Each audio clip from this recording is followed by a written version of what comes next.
So you think starting a mobile bar is cheap? Think again. These are the hidden costs that no one talks about.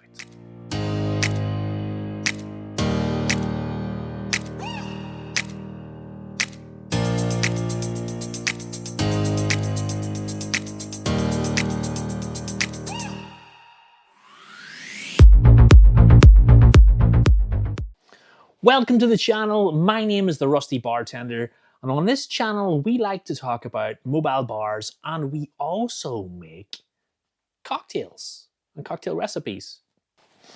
So let's get started. I've been running my mobile cocktail bar for 3 years now. It's called the Little Mix Cocktail Van. And today I'm going to be showing you the hidden costs about running a mobile bar so that you don't get blindsided.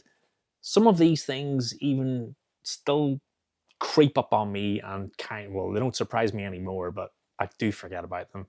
And I'm just going to let you know what they are. So one of the first things on this list is licenses and permits. The costs of these sort of things can easily add up very quickly. We're talking food licenses, liquor licenses, event licenses. One thing that I didn't know when I first started was that if you're serving ice at an event here in Australia, that actually counts as food. You will need a food license. I'm not sure what the rest of the world is like, but I'm pretty sure it might be along the same lines, especially if you're going to be using fresh fruit as well. If you're going to be using milk in your cocktails or cream, you're going to need to store that in a fridge. It's going to have to be a certain temperature, but you'll need a license for those sort of things. Here in Australia, you also need something called a food trader license when you're going to any public space event. Liquor licenses, if you're going to have a permanent liquor license for your van, just be aware that that's a yearly recurring payment you're going to have to make to them. It's not just like a one-time thing. You pay it and you've got your liquor license forever. You have to pay that yearly. If you don't have a permanent liquor license, you might be applying for temporary liquor licenses, and that is also something you have to pay for every one of those you have to apply for. If you're going to be going to a lot of markets and stalls and festivals, that type of thing, you're probably going to have to pay to be there. Not every market or festival you go to is going to be free. So you're going to have to pay like a little site fee for every one of those you go to. And if your van or your stall, whatever you're going to be using as your mobile bar,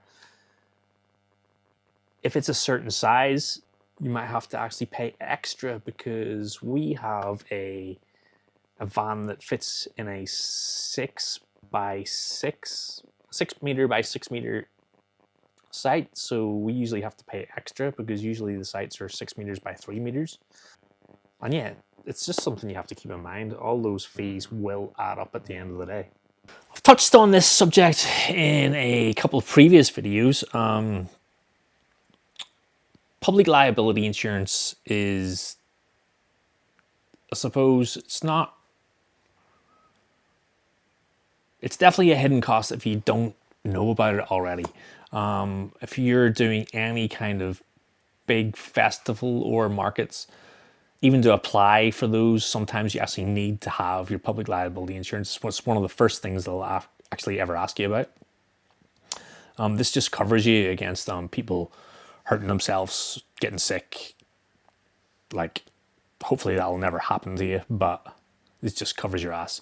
Our public liability insurance actually covers us for about $3 million, I think, which blows my mind that I could ever have to have paid that out to anyone. So it's always good just to have that insurance, because I don't have $3 million. You're going to need insurance for your equipment, your trailer or van that you have, vehicle insurance, insurance just to cover your staff as well. All these little things will definitely all add up at the end of the day.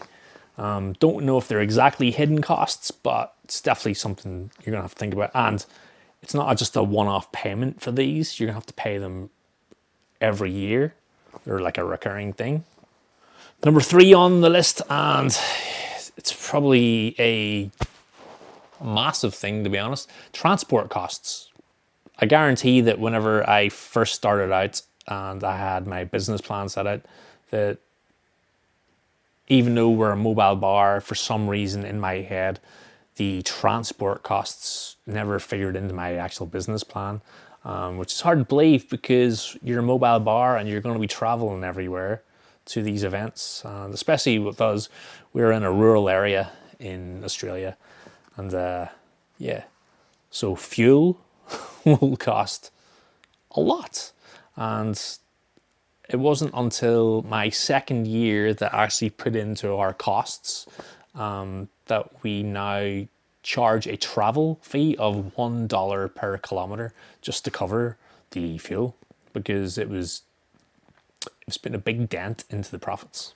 You're probably going to need to register your vehicles and trailer or caravan like we have for our mobile bar.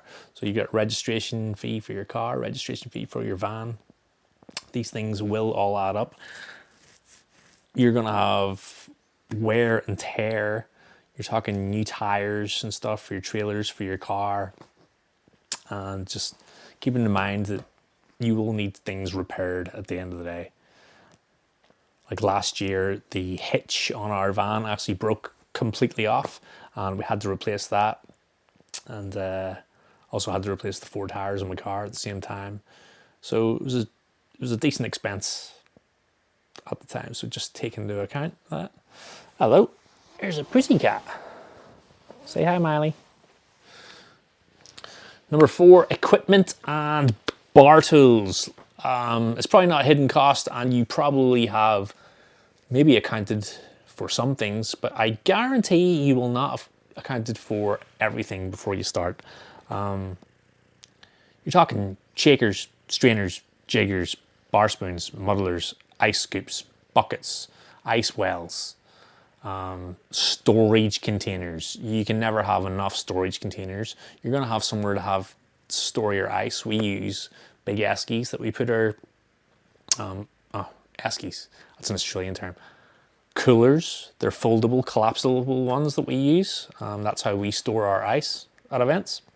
Just keep in mind that things get lost. You have to replace things every now and again. And you're at weddings and stuff. Sometimes people steal things. It happens. I've had some shakers, cocktail shakers being stolen before, but you know, what can you do? Glassware, you can never have enough glassware for events. The amount of big weddings we've been at where it's been 150 to 200 people, that I've brought like 400 odd champagne flutes and wish I had about 100 more. You don't realize just the amount of things you'll go through until you actually do these big events, but just keep in mind that if you think you've got everything, you don't. Oh, and I'll add to that, glassware will 100% get broken. You know the coupe glasses serve espresso martinis in? I don't know how many I've had stolen or broken at events. Like, I reckon we're into like, I've had to replace like hundreds, like literally hundreds. Number 5, beer keg and tap systems. Now, I don't have a lot of knowledge on this because I don't run beer kegs or taps in my van, but I know a lot of you out there do. But from what I do know is you're going to need some kegerators, CO2 canisters, regulators. The cost of all that adds up. You will definitely need to have chilled kegs for events, because if you don't, it's just going to come out pure foam when you're pouring the beers, and nobody wants pure foam. It's a lot of wastage as well. That's just money going down the drain at the end of the day. And your lines and taps will need regular cleaning, replacements. All that stuff will add up, I guarantee you. Which brings us on to number 6, which is consumables and extras, because your gas for the kegerators is probably an ongoing cost. Ice will be one of your biggest recurring costs of all. If you're doing huge weddings, you're going to need a lot of ice. And ice here in Australia, it might seem pretty cheap at $3 for a bag of, I think it's a 3 kilogram bag. But when you're buying 25 to 30 bags just for a small wedding, it all will add up at the end of the day. Especially if you multiply that by 20 to 30 weddings a year.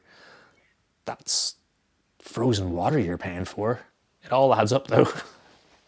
Number 7, staffing and labor. Right. If you've already agreed with a customer that you're going to be there for 4 hours of service or 5 hours of service, whatever it is, because you're a mobile bar, you cannot expect your staff to travel an hour to a destination without being paid for that hour or even returning after the gig. You will have to pay them unless you have the most understanding staff in the entire world, which in any case you'd be ripping them off anyway. There also may be occasions at weddings and events that you might not be able to have breaks or lunches. You might want to actually just pack some extra food for your staff and actually pay them a little bit extra on top. And also keep in mind, if you're doing large weddings, 150 to 200 people, do not do it just with 2 people in your van or whatever. You're going to give the worst service ever. You need to put enough staff on for the amount of people that are going to be at a certain event. Trust me on this. You don't want to be getting bad reviews after any sort of event because you didn't have enough staff. Number 8, marketing and bookings. Keep in mind how you're actually going to be taking bookings. Is it going to be through Facebook, Instagram? They're all free. Is it going to be through your website? Website you're going to have to pay for. Are you going to be running ads? You might want to, especially if you're in an area where there's a lot of competition already. Hidden things that you might not have thought about in this area are your menus. You're going to have to pay for menus. If you're doing a different event all the time, like weddings and markets, festivals, we like to have, in my van especially, I make a different menu every single time pretty much. And then we get it printed out of printers and get it laminated. Like, you could probably do this at home, but you're still gonna have to pay for it at the end of the day. Are you gonna have signs, business cards, uniforms? Forgot about that. Aprons with your logo on it. Are they not gonna have your logo on it? These are all extra costs. My final thoughts on all this are, if you added up all these little hidden costs, you're talking maybe $10,000, $11,000, $12,000 of stuff you might not have actually thought of already. And that's a lot of money at the end of the day. But what hidden costs have caught you by surprise? If you've owned a mobile bar for a while, let me know in the comments. What have I not discussed? What have I missed? Let me know. Let's help each other. If this was helpful, hit the like and subscribe button, all that good stuff. If you want to watch some cocktails, watch my cocktail videos. Hopefully this has helped somebody, and I'll see you on the next one.